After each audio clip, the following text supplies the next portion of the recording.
Hello everyone, তোমরা সবাই কেমন আছো? আশা করছি তোমরা সকলেই খুব ভালো আছো। আমিও খুব ভালো আছি। আজকের ব্লগটা এইভাবেই স্টার্ট করলাম, একটু অন্যরকমভাবে। প্রতিবারই তো একই ধরনের ব্লগ স্টার্ট করি, তাই ভাবলাম যে না, একটু অন্যভাবে স্টার্ট করা যাক।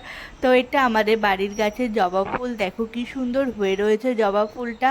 আর পুরো গাছ ভর্তি যেহেতু জবা ফুল হয়ে রয়েছে, তাই দেখতে অসাধারণ লাগছিল। আর ওইদিকে রয়েছে দেখো ঝুমকো জবা গাছেও প্রচুর ফুল ফোটে।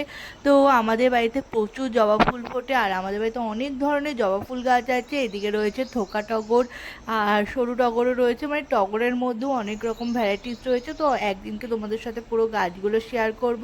তো চলো আজকের ভিডিওটা এখান থেকেই শুরু করি। ভিডিও ভালো লাগলে লাইক, কমেন্ট, শেয়ার অ্যান্ড চ্যানেলটিকে সাবস্ক্রাইব করে দিতে ভুলো না। চলো স্টার্ট করা যাক। আমি সকাল সকালে স্নান করে চলে এসেছি পুজোর ঘরে। এখন সুন্দর করে ঠাকুরটাকে সাজিয়ে নেবো। চলো আমি কি কি করছি সেগুলি তোমাদের সাথে শেয়ার করছি। আর আজকে যেহেতু লোকনাথ পুজো, তাই আজকে আমাদের বাড়িতে অনেক রকমের আইটেম হবে। তো কি কি হচ্ছে সেগুলো তোমরা পুরো ব্লগটা দেখতে থাকো, জানতে পারবে।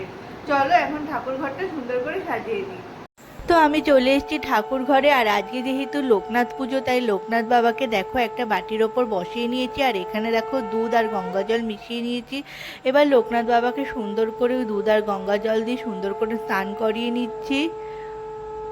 আমার স্নান করানো হয়ে গেছে। এবার লোকনাথ বাবাকে সুন্দর করে মুছিয়ে একটা পরিষ্কার সুন্দর একটা জামা পরিয়ে দেব। তারপরে এই ঠাকুরটাকে সুন্দর করে সাজিয়ে নেব। আমার লোকনাথ বাবাকে স্নান করানো হয়ে গেছে। এরপর যে আসনটার মধ্যে লোকনাথ বাবাকে বসাবো, সেই আসনটা সুন্দর করে তৈরি করে নিচ্ছি। একটা সাদা কাপড় পরিয়ে নিচ্ছি, এবার পরিয়ে আসনটাকে সুন্দর করে রেডি করে নিচ্ছি। এরপর লোকনাথ বাবাকেও একটা সাদা জামা পরিয়ে দেবো। আর সাদা জামাটা পরানোর পর লোকনাথ বাবাকে সত্যি দারুণ লাগছিল দেখতে। এরপর এই আসনটার ওপর লোকনাথ বাবাকে সুন্দর করে বসিয়ে দেবো। আর বাবা বাজার থেকে একটা রজনীগন্ধার মালা নিয়ে এসছে, সেই মালাটা পরিয়ে ঠাকুরকে সুন্দর করে সাজিয়ে তুলবো। আমার জামা পরানো হয়ে গেছে। এরপর মালাটা বের করে মালাটাকেও গলার মধ্যে সুন্দর করে পরিয়ে দেব। পরিয়ে ফুল দিয়ে মালার চারিপাশ দিয়ে ঠাকুরটাকে সুন্দর করে সাজিয়ে নেব।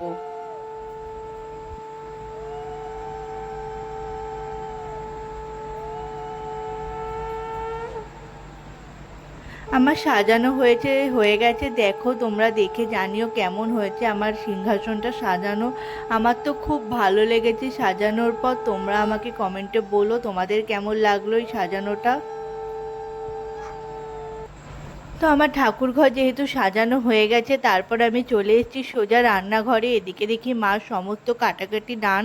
তো এখানে গাজর, ক্যাপসিকাম, বিনস, পটল পটল ভাজা হবে যেহেতু, তাই জন্য পটল কাটা হয়ে গেছে। এদিকে মা পায়েসও বসিয়ে দিয়েছে। অপর দিকে দেখো ওখানে কুমড়ো সিদ্ধ বসিয়ে দিয়েছিল। মা আজকে নতুন একটা রেসিপি করেছে, তো সেটা হচ্ছে কুমড়োর বড়া। তো আশা করছি তোমাদের পরে এই রেসিপিটা শেয়ার করব। এখানে দেখো কাজু, কিশমিশ, পনির, তো সমস্ত কিছুই কাটা হয়ে গেছে। মানে আমি ওদিকে গুছাতে গুছাতে মার এদিকে মানে হাফ অলরেডি ডানই হয়ে গেছে করা। এদিকে মার দেখো পায়েসটাও রান্না হয়ে গেছে, অলমোস্ট ডান পায়েসটাও।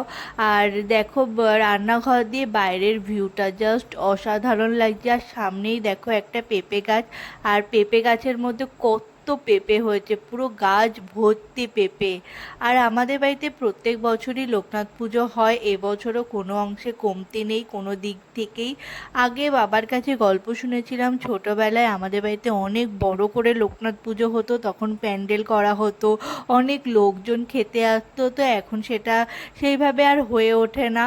তো তাও ভালোই বড় করে আমাদের বাড়িতে লোকনাথ পুজো হচ্ছে, এবছরও হচ্ছে, প্রত্যেক বছরই হয়েছে। কিন্তু সেই প্যান্ডেল করে লোক খাওয়ানোর সেই পুজোটা এখন আর হয় না। যদি ভগবান কখনো চায় তাহলে আবার সেই আগের মতো সেরকম বড় করে প্যান্ডেল করে সেই লোক খাওয়ানো সেই পুজোটা আবার হবে। তো এখন যেভাবে পুজো হচ্ছে, তো সেভাবেই অনেক ভালো পুজো হচ্ছে আমাদের। তো দেখা যাক, ভগবান চাইলে আবার সেই আগের মতো পুজো হবে। আর এদিকে বকবক করতে করতে দেখো মার বড়াগুলো অলমোস্ট ভাজা হয়ে গেছে। এখানে এগুলো হচ্ছে কুমড়ো বড়া, মানে কুমড়োটাকে গ্রেট করে নিয়ে বড়াগুলো করেছো। তো এই রেসিপি আমি তোমাদের সাথে পরে শেয়ার করব। আর এদিকে দেখো পনিরটা রান্না করছে, আর পনিরের কালারটা দেখো জাস্ট ওয়াও এসছে, ওয়াও। আর খেতেও সত্যি অসাধারণ হয়েছিল, জাস্ট অসাধারণ অসাধারণ। তো চলো এইভাবে মা রান্না করতে থাকুক, আমি বাকি কাজগুলো সারতে থাকি। তো মা সমস্ত রান্নাবান্না কমপ্লিট হয়ে গেছে, ঠাকুরের সামনে সুন্দর করে থালা সাজিয়ে ভোগ নিবেদনও করে দিয়েছি। প্রত্যেকটা ঠাকুরের সামনেই সুন্দর করে থালা সাজিয়ে ভোগ নিবেদন করা হয়ে গেছে। আর ভোগের আইটেমের মধ্যে কি কি ছিল সেগুলোও তোমাদের সাথে শেয়ার করছি। এখানে রয়েছে দেখো ফ্রায়েড রাইস, 3 রকমের ভাজা, আলু ভাজা, কুমড়োর বড়া, আর এখানে রয়েছে পটল ভাজা। তার সাথে রয়েছে পনিরের তরকারি, আর তার সাথে রয়েছে পায়েস, চাটনি, পাঁপড় আর ফল। ফলের মধ্যে রয়েছে পেয়ারা, কলা, আম, লিচু, শসা আর তালের শাঁস। এখানে রয়েছে মিষ্টি, মিষ্টির জল, জল, লুচি, সমস্ত কিছু দিয়ে ঠাকুরকে সুন্দর করে ভোগ নিবেদন করা হয়ে গেছে।